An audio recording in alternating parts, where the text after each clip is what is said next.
सो आज हम एक नया चैप्टर करेंगे जिस चैप्टर का नाम है अर्थमेटिक प्रोग्रेशन। ठीक है, एंड ज्योमेट्रिक प्रोग्रेशन भी है। ठीक है, तो सबसे पहले हम लोग सीखेंगे अर्थमेटिक प्रोग्रेशन होता है क्या, एपी क्या होता है।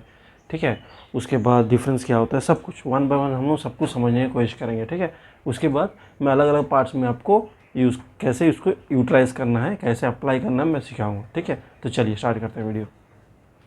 तो इस पार्ट में हम क्या सीखेंगे, सबसे पहले अर्थमेटिक प्रोग्रेशन होता क्या है, नेक्स्ट कॉमन डिफरेंस क्या होता है, उसके बाद आपका समझ में आ गया। उसके बाद है आपका फिनाइट एपी क्या होता है, arithmetic progression, infinite arithmetic progression क्या होता है, अर्थमेटिक सीरीज़ क्या होता है, ये सब हम लोग अच्छी तरह डिस्कस करेंगे। ठीक है, फर्स्ट टर्म क्या होता है, ठीक है, उसके बाद आपका कॉमन डिफरेंस क्या होता है, ये सब हम लोग डिस्कस करेंगे वन बाय वन। ठीक है, विद एग्जाम्पल के साथ मैं एक्सप्लेन करूँगा, ध्यान से देखिएगा, बड़ा इंटरेस्टिंग चैप्टर है। ठीक है, तो चलिए स्टार्ट करते हैं। ये है आपका एक एक्सप्रेशन दिया है। ठीक है, अब मैं पहले पढ़ के सुनाऊंगा कि अर्थमेटिक प्रोग्रेशन होता क्या है, या फिर एपी बोलिएगा। ठीक है, यहाँ पे बोल रहा है आपको, ध्यान से देखेंगे तो the list of terms, okay, the list of numbers या फिर terms, okay, in which each number ये नहीं, ठीक है, इसको छोड़ के, फर्स्ट वाला को छोड़ के, each number is obtained by adding a fixed number two the preceding number. मतलब ये जो मुझे मिला है बिकॉज ऑफ कुछ ऐड करने के बाद प्रीसीडिंग नंबर, मतलब क्या है, ये नंबर है। मतलब क्या बोलने की कोशिश कर रहा है, यहाँ पे 11 है प्रीसीडिंग नंबर, इसमें कुछ ऐड हुआ है ताकि मुझे 15 आया है। वैसे ही 15 में कुछ ऐड हुआ है ताकि मुझे 19 आया है। सेम थिंग 19 में कुछ ऐड हुआ है ताकि मुझे 23 आया। तो ये वो नंबर है जो फिक्स्ड नंबर बोल रहे हैं यहाँ पे। ठीक है, ताकि ऐड करने के बाद नेक्स्ट नंबर आ रहा है एक्सेप्ट द फर्स्ट नंबर, तो इसी को बोला जाता है अर्थमेटिक प्रोग्रेशन। अर्थमेटिक प्रोग्रेशन क्या होता है, the list of number which are obtained when a fixed number is added to the preceding number except the one, क्योंकि इसके आगे कोई नहीं है, तो ये है फर्स्ट नंबर को हर समय ओमिट कर देना है। ठीक है, सेकंड नंबर से काउंट करना है। तो इसमें क्या वो नंबर है जो ऐड करने से आ रहा है, सर इसमें तो 4 आएगा, इसमें भी सर 4 आएगा, तो इसमें भी 4 आएगा सर। तो फिक्स्ड नंबर क्या है यहाँ पे, 4। सो 4 क्या है यहाँ पे, 4 इक्वल टू फिक्स्ड नंबर है ये ना, ये वो फिक्स्ड नंबर जो मैंने ऐड कर रहा हूँ तो क्या आ रहा है मेरा, नेक्स्ट नंबर आ रहा है। प्रीसीडिंग नंबर में अगर 4 में ऐड कर रहा हूँ तो मुझे नेक्स्ट नंबर आ रहा है। तो समझ में आ गया फिक्स्ड नंबर क्या होता है, कैसे निकालना। अगर सोचिए फॉर एग्जांपल आपको दिया गया है 15 दिया, यहाँ पे नहीं दिया वैल्यू, ठीक है, आपको नहीं दिया, तो क्या करेंगे, आपको सर 4 ऐड कर दीजिए, 15 + 4 आ जाएगा 19 आपका। ठीक है, लिख दीजिएगा ऐसा करें 19। अगर सर इसके बाद कुछ दिया नहीं, जैसे 27 के बाद कुछ दिया नहीं है, बोल रहा कि इसके बाद आपको 4 टर्म निकालना, ठीक है, 27 + 4 आ गया, फर्स्ट टर्म आ गया, उसके बाद इसके बाद वाला टर्म आ जाएगा आपको 31 आ जाएगा, फिर 31 + 4 करने से 35 आ जाएगा, फिर 35 + 4 करने से आपको 39 आ जाएगा, फिर 39 + 4 करने से आपका 43 आ जाएगा। लीजिए सर इसके बाद 4 टर्म भी आ गया। ठीक है, बस इतना ही करना है। ठीक है, समझ में आया कैसे करना है यहाँ पे, तो आपको समझ में आ गया फिक्स्ड नंबर कैसे लाना है। ठीक है, तो समझ में आ गया। ठीक है, तो ये फिक्स्ड नंबर का कोई अच्छा सा नाम है, टेक्निकल नाम है जो बुक में यूज़ किया, हम आपको बताएगा। पहले मैंने आपको एपी समझा दिया क्या होता है। ठीक है, समझ में आ गया एपी क्या होता है। ठीक है, तो अगर सोचिए अभी आ गया, तो चलिए पहले बता देगा फिक्स्ड नंबर को क्या बोला जाता है। फिक्स्ड नंबर का यहाँ पे बुक में नाम दिया है कॉमन डिफरेंस। क्या नाम है, कॉमन डिफरेंस। ठीक है, क्या है, कॉमन डिफरेंस। तो फिक्स्ड नंबर को हम लोग यहाँ पे फिक्स्ड नंबर नहीं बोलेंगे, पढ़ने का टाइम तो मैं एक्सप्लेन करने का टाइम आपको फिक्स्ड नंबर जैसे बोला हूँ, लेकिन आप बोलेंगे कॉमन डिफरेंस कितना है, कॉमन डिफरेंस है 4। सर कॉमन डिफरेंस कैसे सर 4 है, यहाँ पे तो प्लस कर रहे हैं आप, डिफरेंस बोल रहे हैं, डिफरेंस मतलब तो माइनस होता है। हाँ, तो डिफरेंस माइनस ही होता है, प्लस नहीं होता है, तो सही बोल रहे हैं। तो सर यहाँ पे तो प्लस किया 4, उसलिए तो 15 आया है। ठीक है, इसलिए मैं उसको फिक्स्ड नंबर जब बोला हूँ।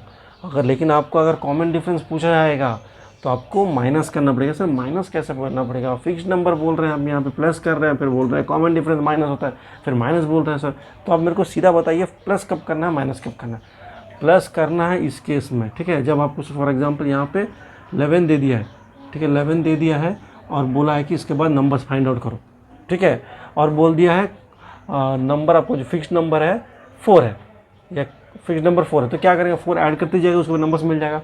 अगर ऐसे नहीं बोल के, अगर आपको बोला है, ठीक है, कहीं कहीं कॉमन डिफरेंस भी बोलता है, ठीक है, लेकिन आपको अभी फिक्स्ड नंबर मतलब समझ ही आ गया, ठीक है। तो कॉमन डिफरेंस और कब निकालना है, तो सोचिए फॉर एग्जांपल यहाँ पे ऐसे नंबर्स दे दिए, सेम नंबर्स, ठीक है, 11 दे दिया, 15 दे दिया, उसके बाद 19 दे दिया, उसके बाद 23 दे दिया। बोल रहा है कि इनका कॉमन डिफरेंस आप फाइंड आउट कीजिए।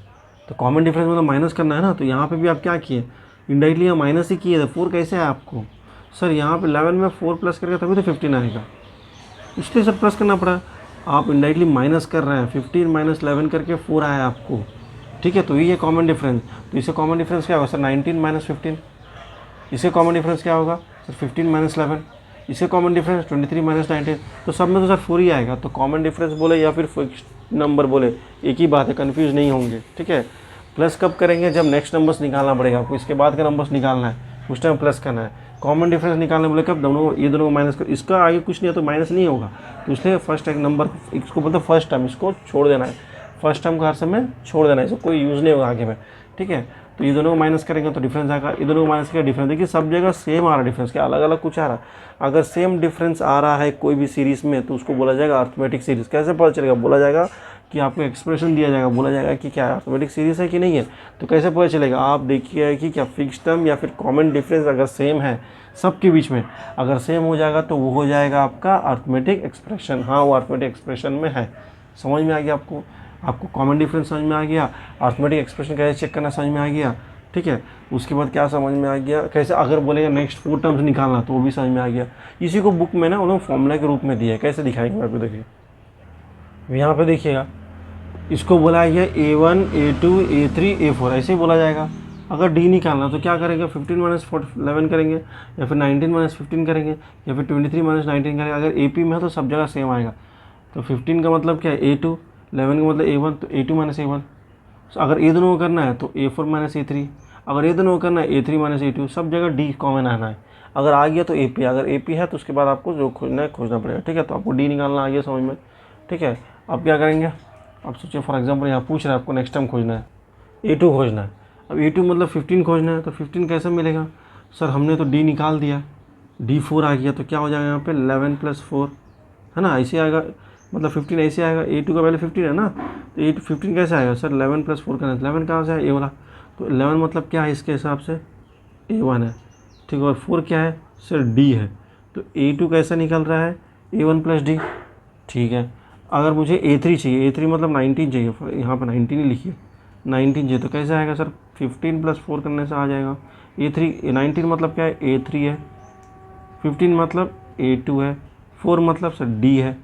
तो मतलब इससे ये समझ में आ रहा है कि पहले प्रीसीडिंग नंबर में अगर फिक्स टर्म या फिर डिफरेंस ऐड करेगा तो नेक्स्ट टर्म आ रहा है, पहले नंबर में अगर डिफरेंस ऐड करेगा तो नेक्स्ट टर्म आ रहा है। ये समझ में आ रहा है आपको क्या बोलने की कोशिश कर रहा हूँ मैं, ये इंपॉर्टेंट है, ठीक है। बुक में फॉर्मूलाज भी दिया है तो कंफ्यूज नहीं होंगे कैसे निकालना है, ठीक है। समझ में आ रहा है आपको, ठीक है। अब डी निकालने का भी फॉर्मूला कहीं कहीं दिया है, कैसे निकालेंगे डी को, कहीं कहीं देखिए डी ऐसे भी निकालता है ना, दिखाया तो मैंने 15 में। अब इसको डी इसको कैसे लिखा, देखिए ये एन, इसको an+1 लिखा है -an, मतलब क्या है सर, यहाँ पे 1 रखा तो क्या 1 + 1 2, हाँ वही है। और यहाँ 3 है तो 3 + 1 4 है ना, 4 - 3 4 टर्म माइनस 3 टर्म वही होगा। तो ये फॉर्मूले से दिया है, एक ही मतलब है, ठीक है। ऐसे लिखो ऐसे लिखो, अगर कभी ऑप्शंस में आता हो आपका चूज़ करना है तो MCQ करना है तब ये सब यूज़ हो सकता है आपको, इसलिए मैं एक्सप्लेन कर रहा हूँ टेक्स्ट बुक में कैसे दिया है, क्यों दिया है, आपको समझ में तो आना है, क्योंकि बुक में यूज़ करेंगे इसको तब आप कंफ्यूज नहीं होंगे, ठीक है। सेम मतलब ये देखिए, ये फर्स्ट टर्म है तो सेकंड टर्म होगा, अगर ये फर्स्ट टर्म है तो +1 ना, मतलब सेकंड टर्म होगा। अगर ये थर्ड टर्म है तो ये फोर्थ टर्म होगा, है ना, बड़ा माइनस छोटा ही होता, माइनस होता है ना उस समय। तो ये 4 टर्म है तो 1 + 1 मतलब 5 टर्म होगा, ये 5 टर्म है तो +1 मतलब 6 टर्म होगा, वैसे करके माइनस करने से डी निकल जाएगा, ठीक है। अब ये है क्वेश्चन, यहाँ पे आपको ए दे दिया और डी दे दिया है। ए मतलब फर्स्ट टर्म होता है, डी मतलब कॉमन डिफरेंस होता है। देने के बाद भी आपको बोल रहा है find the what is the first term and the common difference बोल रहे हैं। अरे फर्स्ट टर्म तो दिए हो, ठीक है, और कॉमन डिफरेंस भी दिए हो, डी दे दिए हो, तो फिर और क्या करना है सर, यहाँ पे बोल रहा है right first 4 terms, first 4 terms निकालने बोल रहा है, ठीक है। फर्स्ट 4 टर्म्स निकालने बोल रहा है आपको। तो चलिए फर्स्ट 4 टर्म में क्या होता है सर, आपने बोला था फर्स्ट 4 टर्म मतलब ऐसे ही होगा सर, A1 निकालना है, A2 निकालना है, A3 निकालना है, A4 निकालना है, सर यही 4 टर्म होगा ना, हाँ सर यही 4 होगा। तब A1 का तो हर समय A1 ही रहता, कुछ करने का नहीं है फर्स्ट टर्म जैसे बोले। तो A2 जब निकालना है, आप बोले ए पहले प्रीसीडिंग में कॉमन डिफरेंस ऐड करने से आ जाएगा। ठीक है। फिर 3 निकालना है तो सर आप बोले प्रीसीडिंग में ऐड करने से आ जाएगा। सर A4 निकालना है तो सर आप बोले प्रीसीडिंग में ऐड करने से D आ जाएगा। सर यही बोले आप। चलिए लगा के देखते हैं सर आप सही है कि गलत है। ठीक है, तो A2 निकालेंगे सबसे पहले। A1 तो पता है, A1 और A एक ही होता है, वैल्यू ये आ गई 1, √2 है। सेकंड वाला A1 कितना हो जाएगा सर, √2 प्लस D का मतलब 1/√2। सर इसको प्लस कैसे करेंगे सर, एलसीएम निकाल दीजिए। सर इसमें भी एलसीएम, हाँ इसमें भी एलसीएम, तो √2 2 हो जाएगा +1, तो आ गया 3/√2। तो आ गया आपका A2 का वैल्यू। फिर A3 निकालिए। A3 कैसे निकालेंगे, सेम। ठीक है, A3 आ गया। अभी A3 कैसे निकालेंगे बोलिए।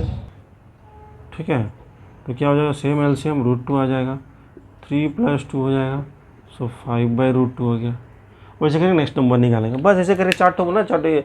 तो हर समय याद रखिएगा A1 और A सेम होता है, क्योंकि इसके आगे कोई नंबर नहीं ऐड करने के लिए। ठीक है, जैसे फॉर एग्जांपल अगर मैं यहाँ पर A1 फाइंड आउट करूँगा तो क्या चाहिए मुझे, +D करना है। सर किस में +D करेंगे सर, A1 मतलब सर A0 में, तो इसलिए नहीं होता है। ठीक है, A0 तो है ही नहीं, हम तो स्टार्ट करें A1 से, तो A दिया मतलब A1 दे दिया इंडायरेक्टली। ठीक है, इस केस में। ठीक है, अब क्या बोल रहा है हमें, यहाँ पे दिया -3.2 -3 -2.8 -2.6। यहाँ बोल रहे हैं आपको A निकालना है, फर्स्ट टर्म निकालना है, कॉमन डिफरेंस निकालना है। पहले निकाल दीजिए सर। फर्स्ट टर्म तो यही होगा ना जो 3.2 है, हाँ फर्स्ट टर्म 3.2 का, तो A1 हो गया आपका, A1 हो गया 3.2। सर और D निकालना है, D दिया नहीं है सर, D कैसा निकालेंगे सर, इधर को माइनस कर लीजिए। सर लेकिन यहाँ तो माइनस में, सर यहाँ पे तो माइनस होगा सर, हाँ सर यहाँ माइनस होगा ना, -3.2 है। तो सर D कैसा निकालेंगे सर, D निकालेंगे आपका ये वाला माइनस ये वाला, तो ये क्या है, माइनस को भूल जाइएगा, बस आपको क्या करना पड़ता है सर, ये वाला माइनस ये तो A2 है, ये वाला A1 है, तो लिखिए A2 - A1। सर ये दोनों नहीं होगा, हाँ करिए, A3 - A2 कीजिए। तो सर D का D लिखेंगे, तो A2 का वैल्यू तो माइनस में, सो माइनस लिखिए, इसका माइनस A है, A1 का वैल्यू क्या सर, -3.2 है, -3.2 लिख दिया सर। उसके बाद सॉल्व कीजिए इसको, -3 और माइनस +3.2, तो कितना हो जाएगा सॉल्व करने से, D का वैल्यू आ जाएगा आपका, कितना हो जाएगा 0.2, प्लस साइन होगा, ग्रेटर नंबर ये वाला है। ठीक है, कितना आ गया आपको, D का वैल्यू 0.2 आ गया। तो इतना समझ में आ गया आपको, D भी आ गया हमारे पास। ठीक है, कैसे क्या समझ में आ गया। ठीक है, उसके बाद अगर बोलता है कि find the next 2 terms, for example बोला है, तो हमारे इसके बाद क्या आ गया हमारे पास देखिए वैल्यू कम हो रहा है, माइनस हो रहा है ना, वैल्यू कम हो रहा है। अरे 3.2 3 2.8 कम हो रहा है, तो नेक्स्ट वैल्यूज भी कम ही आएगा। तो ये तरीका है पता करने का क्या नंबर आएगा। ठीक है, ये A1 A2 A3 A4, सो A5 खोजना है हमें। तो A5 क्या हो जाएगा, यहाँ पे A हो जाएगा ना, A5 यहाँ हो जाएगा, यहाँ पे 4 हो जाएगा, तो 1 2 3 4 मिल गया, तो क्या हो जाएगा A5 यहाँ पे, तो A4 कितना है सर, -2.6, प्लस D कितना है सर 0.2, तो कम हो जाएगा वैल्यू, हाँ कम हो जाएगा सर A5, क्यों, प्लस माइनस माइनस हो जाएगा और 0.2 कम हो जाएगा, तो -2.4 हो जाएगा। ठीक है, -2.4 हो जाएगा इसका आंसर। ठीक है, चलिए ऐसे ही करना आपको, तो ये A5 आ गया आपको। ठीक है, तो ऐसे निकालना है, A5 भी मिल गया आपको। नेक्स्ट, अभी आपका क्वेश्चन ये है, क्या है, 2 है, 2 स्क्वायर है, 2 क्यूब है, 2 4 है, फिर डॉट दे, फिर से इसमें A खोजना है और D खोजना है। तो मैंने फॉर्मूलाज बस लिख के रखा हूँ, क्योंकि फॉर्मूलाज ईजी होगा आपको। ठीक है, बाकी मैंने मिटा दिया जो सम्स है। ठीक है, बार बार लिखने की ज़रूरत नहीं। ठीक है, तो सर यहाँ पे A क्या होगा सर, A तो फर्स्ट वाला टर्म होगा हर समय, सो A हो जाएगा आपका A = 2 हो जाएगा सर। A1 या फिर A ही होता है। ठीक है, तो यहाँ पे बाकी सब लिखिए सर। तो A2 कितना हो जाएगा सर, A2 हो जाएगा 2 के ऊपर 2। A3 कितना हो जाएगा सर, 2 के ऊपर 3। सर A4 कितना हो जाएगा, 2 के ऊपर 4। सर इसका मतलब क्या है सर, क्या हम इसको बदले 4 लिख सकते हैं, 2 × 2 4, हाँ। इसके बदले सर 8 लिख सकते हैं, हाँ लिखिए। इसके बदले सर 2 × 4 4 × 8 16 लिख सकते हैं, कोई प्रॉब्लम नहीं है, जैसा ईजी लगेगा आपको लिख सकते हैं। ठीक है, तो सर इसके बाद क्या करना, क्या हमें क्या करना पड़ेगा, D निकालना है। D निकालेंगे कैसे, ये लगा लीजिए A3, सॉरी D निकालना तो A2 - A1। सर यहाँ पे A2 कितना है सर, A2 आ गया आपका 4 4 - A1 कितना आ गया 2, सो आंसर 2 आएगा। सर ये दोनों करने से सर 8 - 4 भी 4 आएगा, 16 - 8 और सॉरी 4 आएगा। सर यहाँ पे लेकिन 2 आया हमें, है ना, 2 आया है ना। ये तो कॉमन डिफरेंस तो यहाँ पे तो नहीं आ रहा है। ठीक है, चलिए देखते हैं, यहाँ 2 आया ना, A2 - A1 2 आया, तो देखते हैं A3 - अभी यहाँ पे डिफरेंस निकाला, A3 - A2 करते देखते सेम आता कि नहीं आता है। तो A3 का वैल्यू कितना आ गया, A3 का वैल्यू आपका 8 - 4, नहीं सेम नहीं आ रहा है 4। ठीक है, फिर एक काम करते हैं, उसके बाद और देखते हैं A4 माइनस A3 देखते हैं डिफरेंस क्या सेम आ रहा है। A4 माइनस A3, A4 कितना है, A4 है 16, A3 कितना है 8 है, तो आंसर कितना है 8, सेम नहीं है। तो ये अर्थमेटिक सीरीज़ है ही नहीं, ये अर्थमेटिक सीरीज़ नहीं है, ठीक है, ये AP है ही नहीं क्योंकि उसका कॉमन डिफरेंस सेम नहीं है। तो आप लिख देंगे कि this is not an arithmetic series as they does not have the same common difference. बस यही करना है आपको, ठीक है। अगर होता तो सही, तो फिर सोचिए फॉर एग्जांपल सही आता तो क्या करते, नेक्स्ट टाइम निकाला तो इसमें फिर 4 ही कॉमन आता, +4 कर देते, फिर इसे आता नंबर्स, ठीक है। तो आपको समझ में आया कैसे करना है। चलिए आप फर्स्ट एक्सरसाइज शुरू कर दीजिए, और बाकी के लिए मैं बाकी वीडियोस भी सेंड करूँगा। ये है फर्स्ट एक्सरसाइज रिलेटेड सम्स है, बेसिक सम्स है, कैसे पता करना है, क्या पता करना है, आपको सब कुछ समझ में आ गया। चलिए नेक्स्ट करते हैं।